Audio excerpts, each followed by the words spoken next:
भगवान सूर्य के प्रकाश की पहली किरण जब भारत की पवित्र भूमि को छूती है तो सारा वातावरण पूजा की घंटियों और शंखनाद से मुखरित हो उठता है। मंदिरों के पट खुल जाते हैं और भगवान का अभिषेक जैसे सारे मंदिर में एक साथ आरंभ हो जाता है। ये भारत भूमि देवभूमि कहलाती है। इसके कण कण में आध्यात्मिक चेतना है, एक स्पिरिचुअल ग्लो है। ये सारे भूमि जैसे कृष्णमय है, जो श्री कृष्ण का नाम लेकर जागती है और श्री कृष्ण का कीर्तन करते हुए ही सोती है। गांव में भी प्रातःकाल कोई न कोई पंडित बैठकर श्रीमद् भागवतम कथा का गान कर रहे होते हैं। जब रात्रि के समय किसान और मजदूर दिन भर के कार्य समाप्त करके चौपाल में बैठते हैं तो अक्सर वृंदावन से आई कोई कृष्ण लीला मंडली श्री कृष्ण की कोई सुंदर झांकी दिखा रहे होते हैं। श्री कृष्ण लीला की कथा का मुख्य आधार ब्रह्म वैवर्त पुराण तथा श्रीमद् भागवत पुराण है। श्रीमद् भागवत महापुराण कृष्ण भक्ति की वो गंगा है जो ऋषियों ने इस धरती पर बहाई, जो आज तक देश के हर भक्त के हृदय में बह रही है। गंगा नदी तो केवल धरती पर ही बहती है, पर श्रीमद् भागवतम की कथा की गंगा तो हर घर घर में बह रही है। घरों में लोग इसका नित्य पाठ करते हैं और कई तो इसे ही भगवान कृष्ण का विग्रह मानकर पूजा भी करते हैं। आज श्री कृष्ण की भक्ति भारत या भारतीयों तक ही सीमित नहीं है।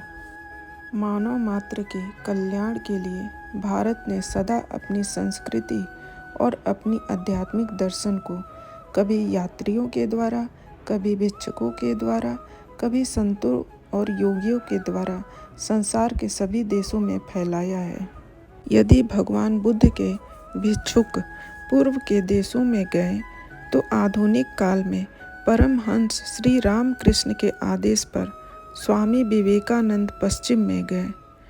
फिर महाअवतार बाबा जी के आज्ञा से योगानंद भी अमेरिका गए। हमारे ही काल में श्री एसी भक्ति वेदांत स्वामी प्रभुपाद जी अपने गुरु 108 श्री भक्ति सिद्धांत सरस्वती महाराज के आदेशानुसार एक सामान ले जाने वाली जहाज अर्थात एक कार्गो शिप में बैठकर अमेरिका गए, जहां उन्होंने श्री कृष्ण भक्ति की ऐसी ज्योति जगा दी जिसने आज सारे संसार को प्रकाशमान कर दिया है। वैसे तो भगवान के कई रूप हैं, बाल गोपाल, माखन चोर, गोवर्धनधारी, रास बिहारी आदि, परंतु भक्त को अपनी अपनी भावना अनुसार कोई न कोई एक ही छवि अत्यधिक प्यारी होती है। जैसे सूरदास अक्सर माखन चोर के ही कल्पना में खोए रहते थे, इस प्रकार हर आत्मा को उसकी अपनी कल्पना का अपना परमात्मा मिल जाता है। उसी प्रकार महारास में हर एक गोपी को उसका अपना कृष्ण मिल जाता है। यह मिलन महोत्सव ही प्रेम की पराकाष्ठा है। जैसे भक्ति चरम सीमा पर पहुंचकर ये मिलन महोत्सव ही प्रेम की पराकाष्ठा है। जैसे भक्ति की चरम सीमा पर पहुंचकर प्रेम की प्राप्ति होती है, वैसे ही प्रेम की चरम सीमा पर पहुंचकर इस मिलन महोत्सव का परमानंद प्राप्त होता है।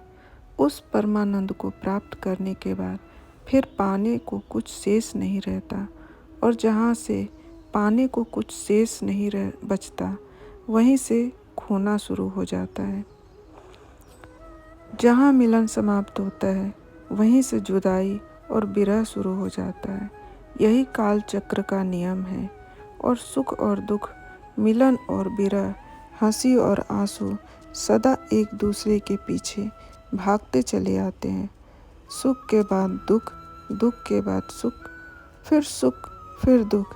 ऐसा लगता है कि काल का एक चरण सुख है तो दूसरा चरण दुख है। इसी नियम के अनुसार जब महारास में प्रेमियों का मिलन आनंद की चरम सीमा तक पहुंच गया तो वहीं से उनकी जुदाई की घड़ी भी शुरू हो गई। अंततः कृष्ण को गोकुल छोड़कर जाना पड़ा। राधा और कृष्ण के जुदा होने की पीड़ा बहुत गहरी थी। तो इसके बाद कृष्ण की लीला में एक नया मोड़ आता है, जिसका मुख्य उद्देश्य था धर्म की स्थापना। अब उन्हें धर्म और अधर्म की शक्तियों के बीच युद्ध तो कराना है। इस युद्ध में उन्होंने अर्जुन और युधिष्ठिर जैसे अपने प्रिय भक्तों को युद्ध में जिताना भी है और उनकी रक्षा भी करनी है। और इसी महायुद्ध के एक युद्ध क्षेत्र के बीचों बीच खड़े होकर उन्हें अर्जुन को गीता का वो दिव्य ज्ञान भी प्रदान करना है जो युगों युगों तक मानव जाति का मार्गदर्शन करता रहेगा। इसी गीता के द्वारा वे कर्म योग का वो गूढ़ रहस्य भी बताएंगे। यही वो गूढ़ मंत्र है कर्म का, जिसके द्वारा मानव अपने जीवन और मृत्यु दोनों को ही सुंदर बना सकता है। कि भक्ति ही एक ऐसा माध्यम है जिसके द्वारा मनुष्य को भगवान के पास लेके जा सकते हैं। सर्वधर्म परित्यज्य माम एकम शरणम व्रज अहम त्वं सर्व पापेभ्यो मोक्षयामि मा शुचः। इस प्रकार ये प्रस्तुति मानव समाज के लिए कल्याणकारी हो, यही श्री कृष्ण के चरणों में हमारी प्रार्थना है। इस प्रकार श्रीमद्भागवत की दिव्य कथा हम भगवान श्री कृष्ण के इस धराधाम पर कैसे आगमन हुआ उससे शुरू करेंगे।